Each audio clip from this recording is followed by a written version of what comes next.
కళ్ళల్లో ఉన్నదేదో కన్నులకే తెలుసు. అలా మన బాధ కన్నీళ్ళ రూపంలో కళ్ళల నుండి వస్తుంది. దీనిని ఏడవటం అంటారు.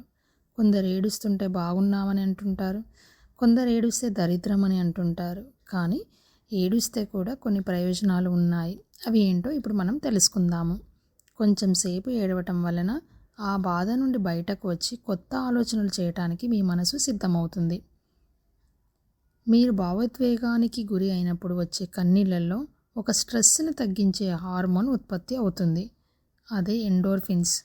శరీరంలోని సహజ నొప్పి నివారక హార్మోన్ అని కూడా అంటారు. ఈ హార్మోన్ వలన శరీరంకి చాలా రిలీఫ్గా అనిపిస్తుంది. ఏడవటం వలన మీరు ఇబ్బందిలో ఉన్నట్టు మరియు మద్దతు కావాలని కూడా సూచిస్తుంది. కొన్ని సందర్భాలలో ఏడుస్తున్నప్పుడు డీప్ బ్రీతింగ్ తీసుకోవటం వలన ఇది నర్వస్ సిస్టమ్ని ప్రశాంతపరుస్తుంది. ఏడవటం వలన భావోద్వేగాలను వ్యక్తపరచడమే కాకుండా శారీరక ప్రయోజనాలు కూడా ఉన్నాయని నిపుణులు చెబుతున్నారు.